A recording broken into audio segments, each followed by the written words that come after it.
पूर्ण चंद्रमा की भयावह चमक के नीचे एशक्रॉफ्ट मनोर मंडराता हैरात के आकाश के खिलाफ एक प्राचीन अशुभ सिलहूट। ओलिविया की कार हवेली पर रुकती है। पुरानी इमारत शांत और भयावह खड़ी है। स्थानीय निवासियों की अशुभ चेतावनियों को अनदेखा करते हुए ओलिविया अपनी कार से बाहर निकलती है, जो हवेली के रहस्यमय आकर्षण से आकर्षित होती है। आधी रात में ओलिविया अपने बेडरूम में खड़ी है। एक अजीब सी गुनगुनाहट बंद दरवाजे से रिस रही है। अशांति से प्रेरित होकर वह हैंडल पकड़ती है, लेकिन दरवाजा जिद्दी रूप से बंद रहता है। ओलिविया घबराकर लापता चाबी की तलाश कर रही है।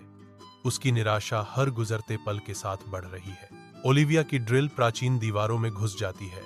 प्रत्येक घुमाव शांत हवेली में गूंजता है। चित्र में बनी आंखों से ऐसा लगता है जैसे वे उसे भेद रही हों, जो धुंधले प्रकाश वाले हॉल में एक बेचैनी भरा एहसास कराती हैं। धूल उड़ती है क्योंकि ओलिविया टूट जाती है, जो पुरानी प्लास्टर के पीछे एक छिपे हुए क्रॉल स्पेस का खुलासा करती है।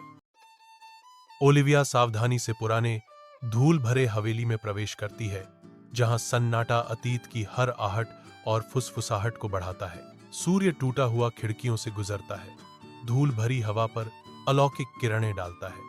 ओलिविया के चारों ओर एक अजीब शांति छा जाती है, क्योंकि वह हवेली के भूतिया आलिंगन में खोई हुई चारों ओर देखती है। ओलिविया सावधानी से जर्जर कमरे में प्रवेश करती है, जिसका क्षय भूली हुई कहानियों को फुसफुसाता है। एक फटी हुई गुड़िया फर्श पर पड़ी है। एक रहस्यमय नोट उसके हाथ में कसकर पकड़ा हुआ है। ओलिविया ने नोट उठाया। उसका दिल धड़क रहा था, क्योंकि उसने खौफनाक संदेश पढ़ा। मुझे पता था कि तुम आओगी।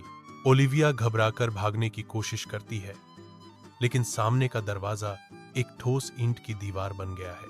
हवेली गहरी सांस लेती है, जैसे दरवाजे एक एक करके बंद होते हैं, उसके भाग्य को सील करते हैं। ओलिविया को एक भयानक एहसास हुआ। वह कभी भी एक आगंतुक नहीं थी, बल्कि हवेली का नया जुनून थी।